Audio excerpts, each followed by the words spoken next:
क्या आपने कभी महसूस किया है कि आपने किसी जगह को पहली बार देखने के बावजूद पहले भी देखा है? या कोई ऐसा व्यक्ति जिसे आपने कभी नहीं देखा, फिर भी आपको लगता है कि उससे गहरा जुड़ाव है? क्या यह महज संयोग है या पुनर्जन्म का कोई रहस्य छिपा है? आज हम आपको पुनर्जन्म की एक ऐसी रहस्यमयी कथा सुनाने जा रहे हैं जो आपके रोंगटे खड़े कर देगी और जीवन के इस चक्र को समझने पर मजबूर कर देगी। क्या आप इस रहस्य को जानने के लिए तैयार हैं? यह कहानी है अयोध्या के रहने वाले एक छोटे बच्चे आदित्य की। आदित्य की उम्र महज 6 साल थी, लेकिन उसकी बातें, उसके व्यवहार और उसकी यादें किसी बड़े अनुभवी व्यक्ति जैसी थीं। उसने अक्सर अपने माता पिता से कहा, मुझे पता है, मैं पहले भी यहां रह चुका हूं। लेकिन उसके माता पिता ने इसे बाल सुलभ कल्पनाएं मानकर नजरअंदाज कर दिया। एक दिन आदित्य अपने पिता के साथ पास के गांव गया। वहां पहुंचते ही उसने अचानक एक पुराने मंदिर की ओर इशारा करते हुए कहा, यह मंदिर मैंने बनवाया था। उसके पिता हैरान रह गए। उन्होंने कहा, तुम्हें कैसे पता? यह मंदिर तो 50 साल पुराना है।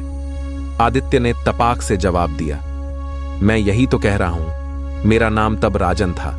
मैंने इस मंदिर को बनवाने के लिए अपना सारा धन दान कर दिया था। आदित्य के पिता पहले तो उसकी बातों को मजाक समझते रहे, लेकिन आदित्य ने उन्हें चौंका दिया। उसने मंदिर के अंदर एक खुफिया कमरे का जिक्र किया और कहा, यहां एक तिजोरी है जिसमें मैंने कुछ सोने के सिक्के और मूर्तियां छुपाई थीं। पिता ने यह बात मंदिर के पुजारी को बताई। पुजारी ने बताया कि यह मंदिर वास्तव में एक दानवीर व्यक्ति राजन ने बनवाया था, लेकिन राजन के बारे में अधिक जानकारी किसी के पास नहीं थी। पुजारी, आदित्य और उसके पिता ने मिलकर उस खुफिया कमरे की खोज शुरू की। मंदिर के गुप्त कोने में एक पुरानी जर्जर दीवार थी। जब उसे हटाया गया तो वहां वाकई एक तिजोरी मिली। तिजोरी के अंदर पुराने सोने के सिक्के, मूर्तियां और कुछ पुराने दस्तावेज थे। इन दस्तावेजों में राजन का नाम और उनकी कहानी दर्ज थी। राजन ने अपना पूरा जीवन धर्म और समाज सेवा को समर्पित कर दिया था। उनका एक ही सपना था, एक ऐसा मंदिर बनाना जहां लोग शांति और भक्ति का अनुभव कर सकें।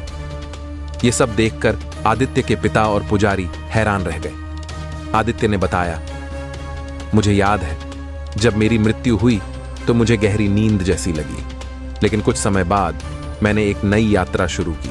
मुझे यह जगह, यह मंदिर सब याद था।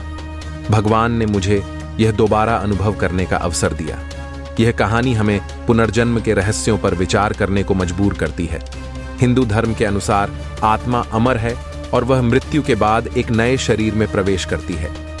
गीता में भगवान श्री कृष्ण कहते हैं, वा सांसी जीर्णानि यथा विहाय नवाणि गृह्णाति नरोपराणि।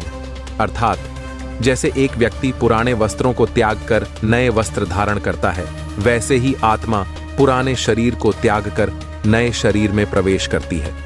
आधुनिक समय में भी कई वैज्ञानिकों ने पुनर्जन्म की घटनाओं की जांच की है। प्रसिद्ध डॉक्टर इयान स्टीवेंसन ने अपने शोध में 3000 से अधिक मामलों का अध्ययन किया। इन मामलों में बच्चों ने अपने पिछले जन्म की घटनाएं इतनी सटीकता से बताईं कि उन्हें नकारा नहीं जा सका। यह कथा और पुनर्जन्म का सिद्धांत हमें सिखाता है कि कर्म ही हमारे जीवन का आधार है। हमारे अच्छे और बुरे कर्म आत्मा के अगले सफर को तय करते हैं। इसलिए हमें हमेशा सत्य, धर्म और प्रेम के मार्ग पर चलना चाहिए। तो यह थी पुनर्जन्म की एक अनोखी और रहस्यमयी कहानी।